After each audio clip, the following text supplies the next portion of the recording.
Good morning, student. Today I'm going to discuss you one more problem regarding using how to solve a cubic equation using Cardon's method. Yesterday I've sent a video where we have discussed that what is this Cardon's method and how to solve it. So in the given yesterday's problem, I have explained to you where the problem does not contain a term containing x square. Now let us solve this second problem where the term containing x square, as you can see in the given equation, is present. So first of all, according to solve this cubic equation, that is a polynomial of degree 3 by Cardon's method, first of all we have to remove the term containing x square, and for that what we do is we put y is equal to x minus h, that is x is equal to y plus h in equation 1. So wherever x is there, you replace it by y plus h. So this implies that we have y plus h the whole cube. So expand this, or you can write this, what is the expansion of a plus b the whole cube? Using that, this is y cube plus 3 y square h plus 3 h y h plus h cube, and then minus 3 times expand this in the form of a minus b the whole a plus b, that is y square plus 2yh plus h square, and then plus 12 into y plus h plus 16 equal to 0. After expanding this, take the coefficient of y square separately, the coefficient of y and y separately, and the constant term separately. So you can write here, or y cube plus 3 into 3 into h minus y. So 3 common for y square here. So h minus 1 into y square plus 3 times of h square minus 2h plus 4 into y plus h cube minus 3h square plus 12h plus 16 equal to 0, that is 12h here. So we have separated the coefficients of x, y cube, y square, and y, and the constant term separately. Now to remove this, to solve this equation, first of all we have to remove the term containing y square. So to remove y square, we put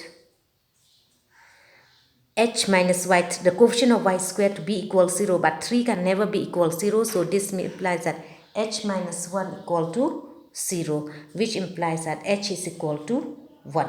So once we remove this up, once we get the value of h is equal to 1, substitute it in this equation. Let us name this as equation 2. So therefore equation 2 implies, now y cubed plus, because if you substitute here, because we have equate this coefficient of y square to be 0, so when you replace it again by h by 1, so this whole thing will become 0. So plus 3 into, you replace wherever h is there by 1, that is 1 square minus 2 into 1, and then 2 into 1 plus 4 into y, and then plus 1 cubed minus 3 into 1 square plus 12 into 1 plus 16 equal to 0.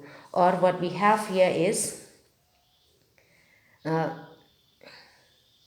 or y cubed plus 5 minus 2 is 3. 3 into 3 gives you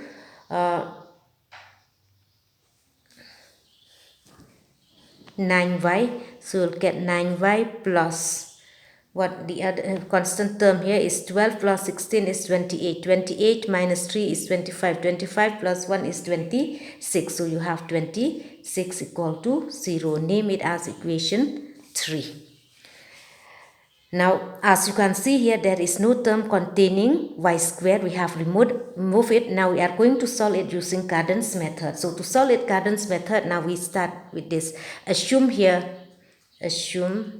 y is equal to p plus q. Okay, y is equal to p plus q, and then cubing this on both sides. This implies that y cubed will be equal to p plus q the whole cube, which is equal to p cubed plus 3p square cubed plus 3p cubed plus cubed. Or you can write here y cubed 3p cubed is equal to p cubed plus cubed. Write them in one term bracket, plus, as you can see from this and this, we can take 3p cubed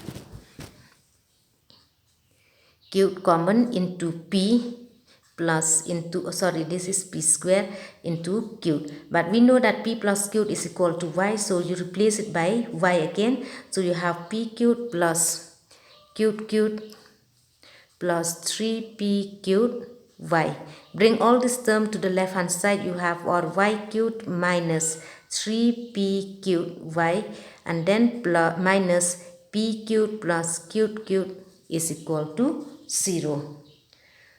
So as you can see here, this 4, name it as equation 4. So 4 and 5, 3 and 4 are identical, because this can be written as y cubed plus 3 into y plus 26 equals 0. So 3 and 4 equation 3 and 4 are identical.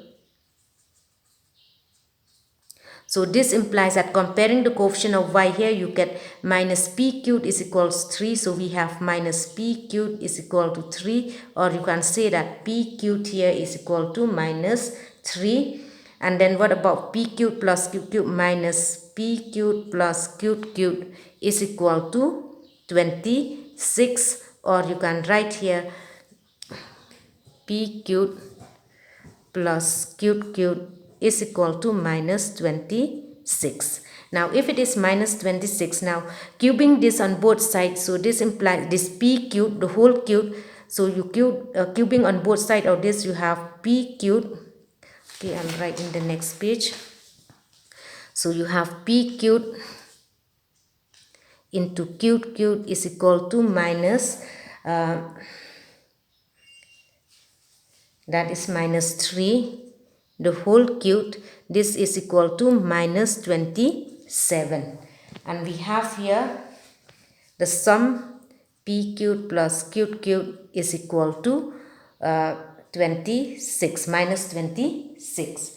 So what we have to do is that according to by Cardon's method, so p cubed and cubed are the roots of this quadratic equation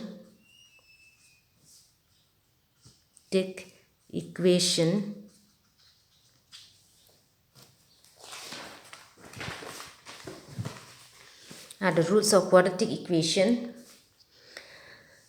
So the equation that is t square minus sum of the roots into t plus product of the roots equal to 0. So since p cubed and cubed are the roots of this equation, what are the sum of this root? That is p cubed plus cubed is equal to minus 26. That is of this t square minus, what is sum of the roots here? It is minus 26. Minus 26 into t, and what is product of the roots here? That is p cubed into cubed is equal to minus 27 equal to 0, or you can write this as t square plus 26t minus 27 equal to 0 by factorizing this, or you can write here t plus minus 1 into t plus 27 is equal to 0, which implies that t here is equal to 1 and minus 27.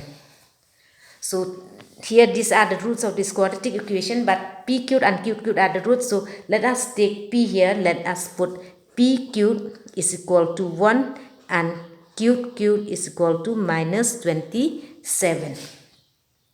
Now after putting this, if you take the cube roots of each of this, so this implies that p here is equal to 1 omega and omega square. The cube roots of this are 1 omega and omega square, and the cube roots of cubed here will be minus 3 omega and minus 3 omega square, where such that if you take the cube root of this whole thing gives you again minus 27. Cube root of this cube to the power 3 again will give you minus 3 into omega cubed, again you will get minus 27, and then q to the power 3 of minus 3, the whole 3 omega square again will give you minus 27, where omega here is equal to minus 1 plus I root 3 by 2, and omega square is equal to minus 1 minus I root 3 by 2, and omega cubed is equal to 1. So once we get this value, now what we have here, what is p cubed? What is p cubed here? We have p cubed is equal to minus 3, which is a negative real number. So you have, since p cubed is equal to minus 3, by comparing equation 3 and 4, we have p cubed is equal to minus 3, which is a real number. So this implies that when p is equal to, so when p is equal to 1, what is the possible values of cube, such that when you multiply p and cube, it gives you minus 3. So when you take p is equal to 1, the possible values of cube is equal to minus 3. Now when you take p is equal to omega, what is the possible values of cube from this remaining 2? It should be minus 3 omega square. Cube is equal to minus 3 omega square, such that when you multiply this, omega into omega square gives you omega cube, which is equal to 1. So minus 3 will remain. So you have p cube is equal to minus 3. Because if you take cube is equal to minus 3 omega into omega gives you minus 3 omega square, which is not equal to minus 3. So now the next possible values for when p is equal to omega square, cube must be equal to minus 3 omega, such that when you multiply this product, it gives you minus 3. So therefore the values y is equal to p plus q, because we have taken here, let us take this y is equal to p plus q. So therefore the values of p plus q are, when you take 1 minus 3 are 1 plus minus 3, it gives you minus 2, and then this plus this, omega minus 3 omega square, and then the other one is omega square minus 3 omega. That is